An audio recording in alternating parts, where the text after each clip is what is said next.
the sustainability strategy was developed to enable our company strategy about 8 years ago. And we really looked at a way to accomplish three things. It's one, drive employee engagement. We knew that it was going to be a tough next few years.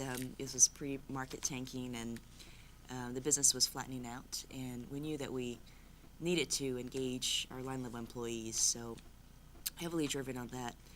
The second piece of it was around operational efficiency, so going beyond the energy efficiency side of the business, to what extent could we influence and change behavior on a long-term basis. And the third area was around brand value, or improving brand value. So we had really been asked in early years, are we going to be turning off the fountains at Caesar's Palace, or are we going to, what is a strategy, trajectory, and velocity?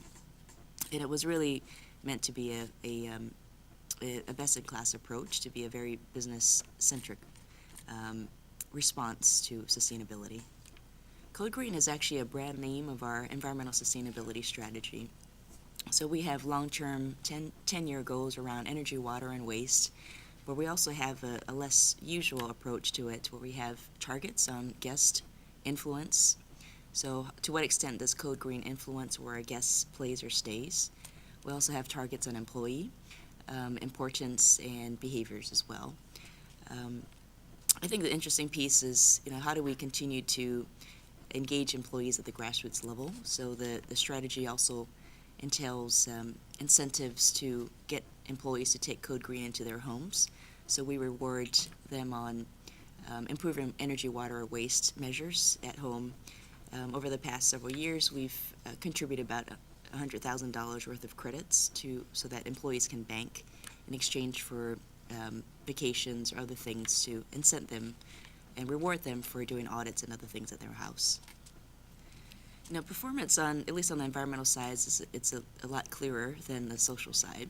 So environmental, it's of course your energy, water, waste. We also have growing supply chain targets, guest and employee targets as well. On the social side, we've looked at ways to go beyond philanthropic investments or go beyond the number of hours employees invest in the community to put a monetization figure on social impacts.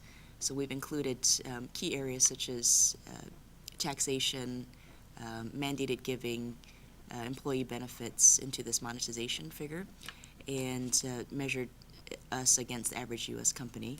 And thus far, we do see us as surpassing the average U.S. company by tenfold on every $10 million of revenue. We're looking to take this to the next level on putting measures on other more difficult targets in the social space as well. I think it's hugely important to have top-down support with sustainability. I can tell you how many colleagues and associates I have in other companies or industries where there's a real sense of frustration because sustainability might sit in one department or three departments, but it's not driven top-down through the organization. I think going beyond that, you really have to look at a company to drive incentives to drive it from the bottom up as well. Otherwise, it becomes a corporate policy or a initiative of the year. So the challenge I think that we have now in going on year 7 of our current strategy is how do you keep the cadence and we call it the implementation plan, to continue to stick, because you can have the best strategy in the world, but if it doesn't stick after year 2, 3, 5, or 10, it just becomes the old news.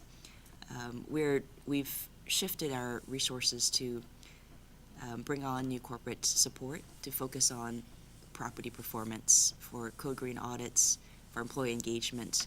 I was just telling a guest here as well that we brought in a full-time function on just waste management. So with that focus areas, it really helps us to prioritize very tactically on performance management and the renewal that needs to happen every other year on our strategy.